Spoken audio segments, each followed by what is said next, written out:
Good morning and welcome back to SV Californica. Today we woke up and had a good start, left around 4 a.m. and heading to Catalina Island again. This time we are headed towards Goat Harbor, where we will try to pick up a spot where we can anchor bow and stern. So it's the first time I've ever done a stern anchor, so that will be a new experience under my belt and another one to check off the list. So it's been an okay morning. It's been very overcast, pretty misty the whole time. In fact, we had some dark clouds. I thought it may rain on us, but yeah, just making the crawl over. And you can see behind me I got these shipping or oil rigs or something like that, big shipping boats. And so I've had to veer out of the way, clear out of the way for quite a bit of time. There's a couple of them in a row, another one from the far distance, just to be clear and safe as we make our way through the shipping lane. So I got my trusty Jack with me, set up with new gear. He's got a brand new life vest. Finally found one that would fit his barrel chest, so thank you, Body Glove. And then he's also got a brand new collar with an anchor on it. That's a gift from his mother to make sure that everyone knows that he's a sailing dog. But we'll make our trip over. We've got another like 4 hours or so to go. Yeah, we're just cruising, looking for a good weekend.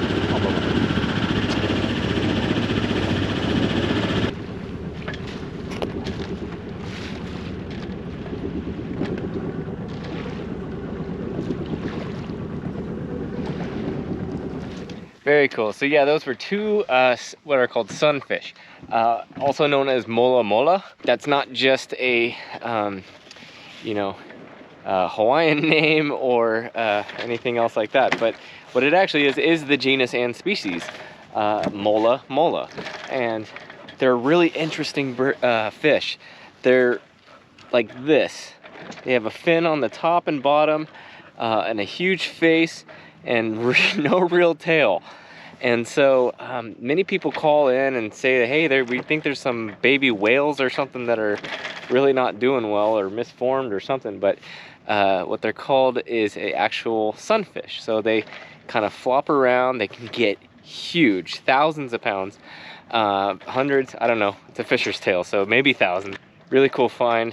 Mola Mola, also known as sunfish.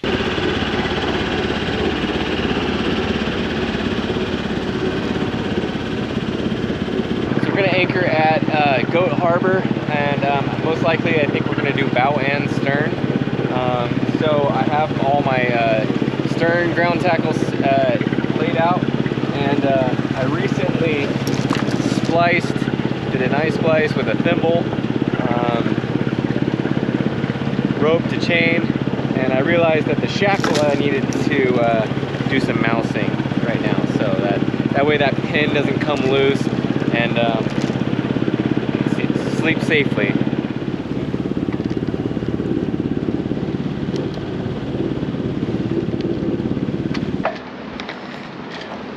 Okay, I got the bow anchor set. We got 5 scope. Now for stern. Okay, we're on anchor watch. I'm not real jazzed on this stern anchor, but I think that's just because I've never done it before and it feels a little uncomfortable. So I'll have to get used to it. So here we are at Goat Harbor. Last time I cruised in to check out the anchorage, there was a bald eagle up on the cliff. So I'm gonna keep my eye out for that.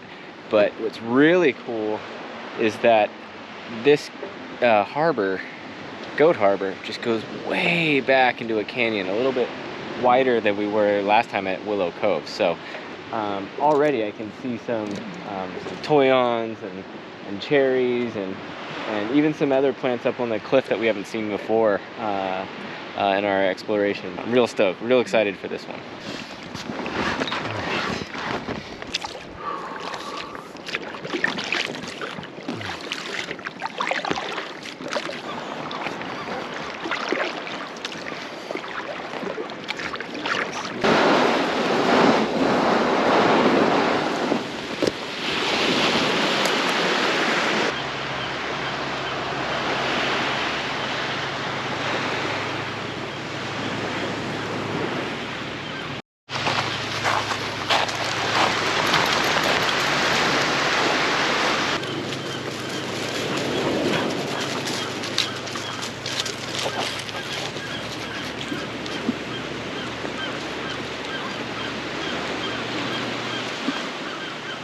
Well, there's nothing graceful about being a beginner, but unless you got luck on your side.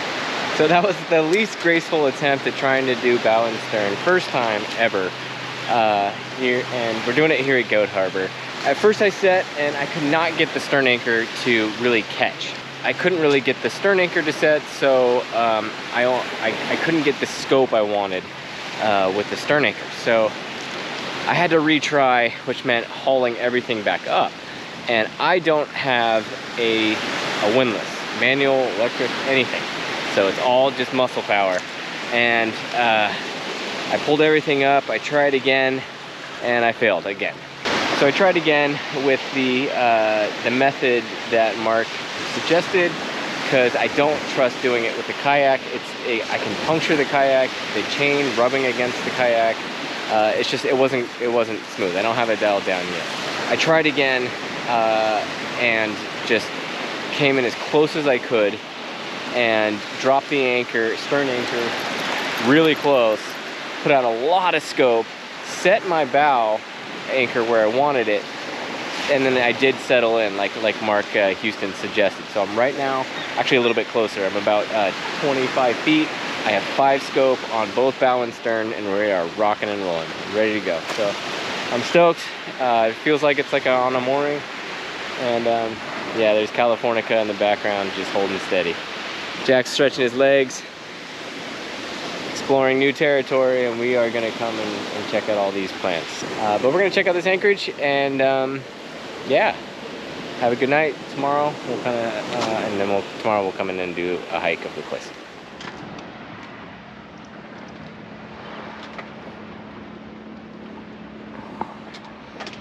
All right, good morning from Goat Harbor. We had a pretty mellow night, not too rolly, and Jack and I had our coffee and breakfast, and we're about ready to row ashore. So here at Goat Harbor, there's 3 real inlets of these kind of canyons that go in through the land and have all those plants that we want to explore. So what we're gonna do, we're gonna row ashore, and we're gonna check out the littoral zone. So that's the very immediate coastal range here at the beach and up on the bluffs as well. So we're gonna explore those, and then we will go up through these little canyons. So you got this one right at the most western end that goes pretty deep into the canyons there. There's another one right here, kind of a little bit different formations and exposure angles, so we'll check that out. And then there's this little cove here on the these beaches are separated by this little rocky area. Jack's ready, I'm ready. Let's go ashore. Ready, Bubba? Let's go.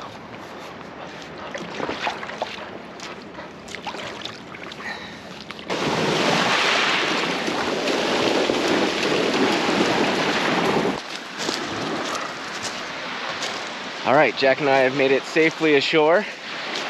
We got Californica just holding beautifully in the background. Check this out.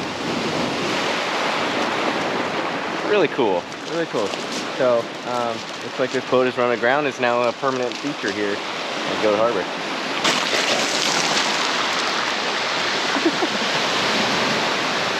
All right, so there's some really cool plants right along the coastal bluff, like we've described in previous videos, like what we've seen at the isthmus.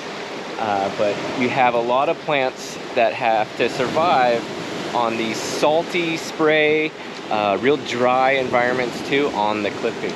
So what you'll see are a lot of adaptations to drought and that marine environment as well. So one of those is succulents. So we have Dudleya up here, this Catalina Island Dudleya, or Dudleya virens subspecies hassei. That plant uses succulents to be able to store water and nutrients in its stems and other anatomy and other body parts to be able to conserve the water and everything to live. So one way that plants have adapted to survive in these dry, arid conditions, like in the deserts or here in the coastal cliffs, is through having like silver-like leaves or glaucous leaves, and also having a hairy boundary layer around the leaf itself. So what that does, one, the color helps reflect light, and then also the boundary layer itself helps to keep moisture in and around the actual, what's called the stomata, or the breathing holes of leaves, and helps for water loss. So it prevents water loss from the leaf having that hairy boundary layer around it itself. And so one plant that does that, exhibits those traits very well, is this one here. This is Catalina silver lace, a Catalina endemic. It's Constancea nevinii, also known as Catalina silver lace. So it is in the Asteraceae family, the aster family, and it gets these just a ton of these yellow inflorescence all above and contrasting with these real silver-like leaves. And so, as you can tell, it doesn't need a lot of soil, so in a garden it probably wants good drainage, like how you see it on a cliff face like this.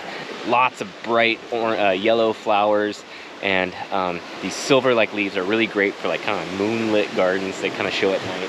I once saw it growing out of a Canary Island palm back in Avalon, so it can even grow like an epiphyte, meaning you know, not in soil, but up in the air in some other plant. One of my favorite plants in my garden, really shows that island theme. And yeah, it only occurs here in Catalina on these coastal kind of bluffs you see. So this is a really cool plant. I wasn't sure where it occurred on the island. I've only seen it in gardens, but apparently around coastal bluffs. So this is one of my favorites too in my garden. This is used to be Galvesia speciosa. Now it's Gambelia speciosa, also known as the island snapdragon. And it's really cool. This gets like a trumpet-like flower on it that hummingbirds really like. They like that like tubular flower. So it is like a vining shrub, so you can train it up like a vine, or you can have it kind of trailing and these kind of vine-like arching habit. But really cool plant, great for pollinators, especially hummingbirds. But yeah, real drought tolerant, as you can tell, just here on the cliff face. So Galvesia, now Gambelia speciosa, the island snapdragon.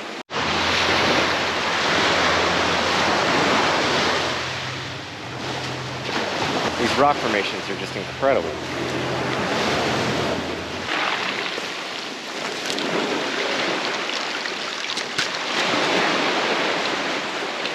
If there's any geologists out there that have any, you know, want to point out anything you see on these videos, please do. Geology is something I really want to learn, and yeah, it's a big part of, you know, the natural world, and it's something I don't know much about. So yeah, please hit me up if you have anything you want to point out about the island. So I mentioned that where the coast meets the sea here is called the littoral zone, and that's a term for that region. And you see it in some of the species name of plants. So this right here, people may know as coastal prickly pear, but this is actually Opuntia littoralis. So you can tell that it's coastal. It occurs here, right along the coast of the environment. So really cool plant. It is a cactus.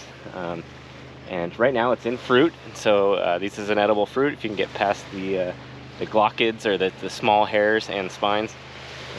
They're really cool.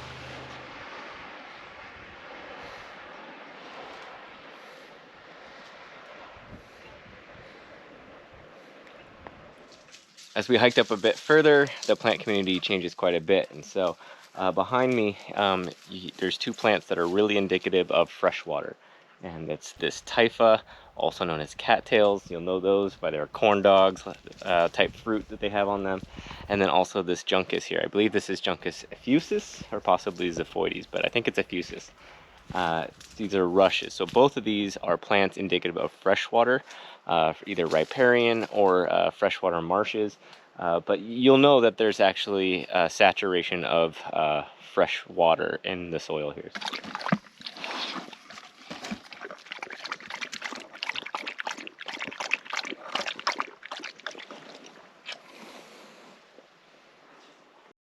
So as we came up a little further, it's definitely this island woodland with this riparian creek running through with fresh water. And I'm trying to be real quiet because there's just a ton of birds in this little location. So I saw some towhees, and I'm trying to figure out what the other little yellow birds are. Definitely a songbird. We'll see what we can find here. We're just gonna relax, try to stay as quiet as I can. Right, Jack? He's not helping, but yeah. So we'll see what birds we can find, and we'll identify them. Really cool spot.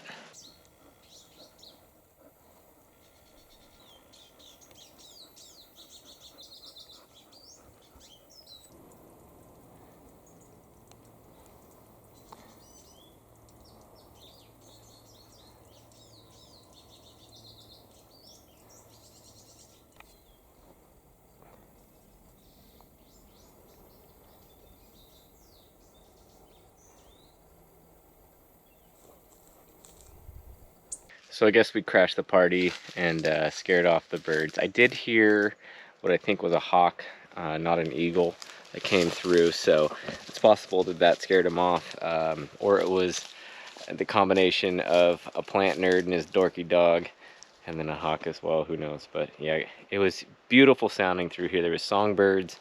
I heard acorn woodpeckers, so there are a lot of oaks through here. In fact, I see one right now. See if I can get that on film.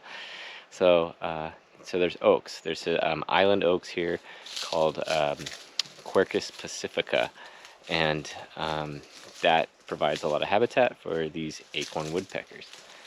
The towhee we saw, I know spotted towhees that we see quite a bit at the nursery around Woodlands. I believe the one here is an island endemic, so I think it's a subspecies or a variety, but it only occurs here on the island. So I'll look that up and see if I can get it on film and put it, that notation of the species or whatever it is, on the description. All right, we've explored this canyon. Time to hop over to the next one on the far west end, on just the ridge on the other side. So I'm really glad that I started hiking a little bit higher up than I was anticipating, trying to get over to the next cove or canyon. And what I saw up on the ridge here in high elevation, this is a really rare tree in the rose family, or Rosaceae. This is the Catalina Ironwood, also known as Lyonothamnus floribundus, subspecies floribundus. And it only occurs here on Catalina Island. I think they're not doing great for multiple factors. I think climate change is one of those.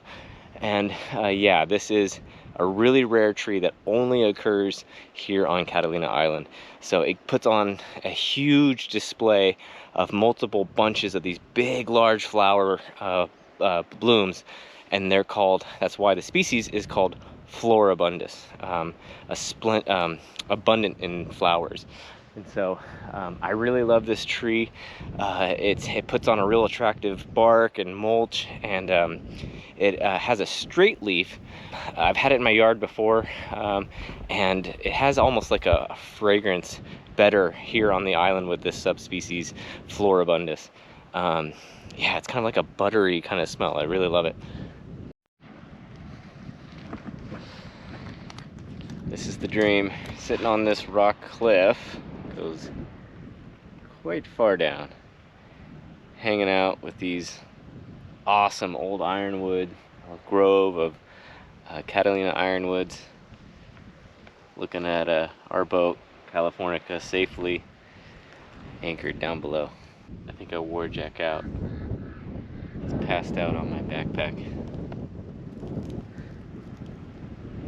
So this is really cool. So we heard some acorn woodpeckers earlier, and I figured, you know, we have oaks here. We have the island scrub oaks, Quercus pacifica, for their food source, but they also seem to use these ironwoods, these Catalina ironwoods, and I can tell because acorn woodpeckers are cavern nesters. They nest in holes, and you can see signs of them on this ironwood that are made by the acorn woodpecker that can peck out the hole, probably from areas of existing holes, and just make it into this kind of really perfectly round shape. But yeah, all part of that habitat and that these acorn woodpeckers need to be able to survive. So you got the food source with the oak, and then you got the habitat or housing or shelter that they need for nesting in these ironwoods. So this is Catalina Ironwood, Lyonothamnus, floribundus, subspecies floribundus. So there's a big grove of cherry trees here on this canyon. So yeah, really cool. I'm a little concerned. It's been a dry year, so I'm concerned by the lack of cherries on them, especially this time of year. But yeah, nice, healthy, mature specimens. And it just has been this awesome island woodland, this cherry woodland, I guess you could say, all on our way back down to our boat. So, here we go.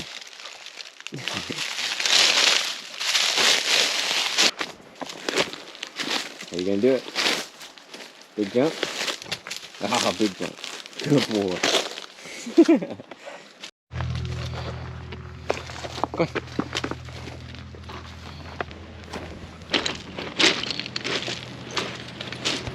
Ready?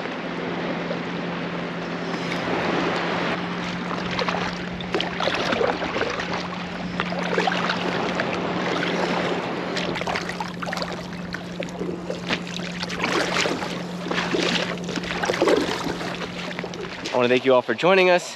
Goat Harbor has easily become one of my favorite spots now on the island, especially to anchor and explore. So yeah, please hit that like and subscribe button. Share these videos with some of your friends or people that are sailors or nature lovers, or both. There's usually the both. And yeah, we'll continue to grow this channel. I've asked a couple questions to geologists and marine biologists. Anybody that's able to help and answer and you know, educate us. Let us share the information on some of these things I'm not very trained in, and yeah, we all can learn together. So until next time, we'll see you at the next anchorage.